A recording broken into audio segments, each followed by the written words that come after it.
हे movie fans, आज हम Titanic के दुखद किस्से में उतरेंगे। हम सब इस जहाज को 1976 की फिल्म से जानते हैं, लेकिन आइए इसके डूबने के असली कारणों को उजागर करते हैं। आरएमएस टाइटैनिक इंजीनियरिंग का एक अजूबा था, अपने समय का सबसे बड़ा और सबसे शानदार जहाज। यह 10 अप्रैल 1912 को साउथहैम्पटन से न्यूयॉर्क शहर के लिए अपनी पहली यात्रा पर निकला था। लेकिन अपनी भव्यता के बावजूद टाइटैनिक शुरू से ही बदकिस्मत था। और अब आइसबर्ग, हिमखंड। आपने इसे फिल्म में देखा होगा, लेकिन असलियत ये है, लुकआउट क्रू के पास दूरबीन नहीं थी। वे बंद थे और किसी को चाबी नहीं मिली। तो जब उन्होंने आखिरकार हिमखंड को देखा तो बहुत देर हो चुकी थी। लेकिन जहाज इतनी जल्दी क्यों डूब गया? टाइटैनिक में 16 वाटर टाइट कंपार्टमेंट थे, जिन्हें इसे पानी पर तैराए रखने के लिए डिजाइन किया गया था। लेकिन जब हिमखंड टकराया तो उसने स्टारबोर्ड की तरफ 300 फुट का एक छेद कर दिया, जिससे कई कंपार्टमेंट में पानी भर गया। जहाज को 4 कंपार्टमेंट में पानी भरने पर भी तैरते रहने के लिए डिजाइन किया गया था, लेकिन इस टक्कर ने 6 को प्रभावित किया। किस्मत का फैसला हो चुका था।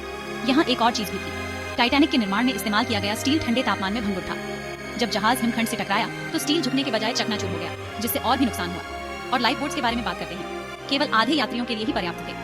क्यों? क्योंकि जहाज को अकल्पनीय माना जाता था और उस समय के नियमों में अधिक आवश्यकता नहीं थी। इस दुखद चूक के कारण इस बार 500 से अधिक लोगों की जान चली गई। संचार एक और समस्या थी। टाइटैनिक के संकट संकेतों को कई जहाजों ने सुना था, लेकिन निकटतम जहाज कैलिफोर्नियाई का रेडियो ऑपरेटर ऑन ड्यूटी था। कारपेथिया, जिसने प्रतिक्रिया दी, 4 घंटे दूर था। और अंत में मानवीय कारक। कैप्टन एडवर्ड स्मिथ, एक अनुभवी नाविक पर तेजी से क्रॉसिंग करने का दबाव था। उन्होंने हिमखंड की चेतावनियों को नजरअंदाज कर दिया और खतरनाक पानी में तेज गति बनाए रखी। एक घातक फैसला। तो ये रही वजह। मानवीय भूल, खराब सामग्री और दुखद परिस्थितियों का संयोजन टाइटैनिक के खात्मे का कारण बना। यह अहंकार और दिल टूटने की कहानी है, जो एक सदी बाद भी हमें मोहित करती है। देखने के लिए धन्यवाद। अगर आपको ये गहरी जानकारी पसंद आई हो तो वीडियो को लाइक जरूर करें और ऐसी ही और दिलचस्प कहानियों के लिए सब्सक्राइब करें।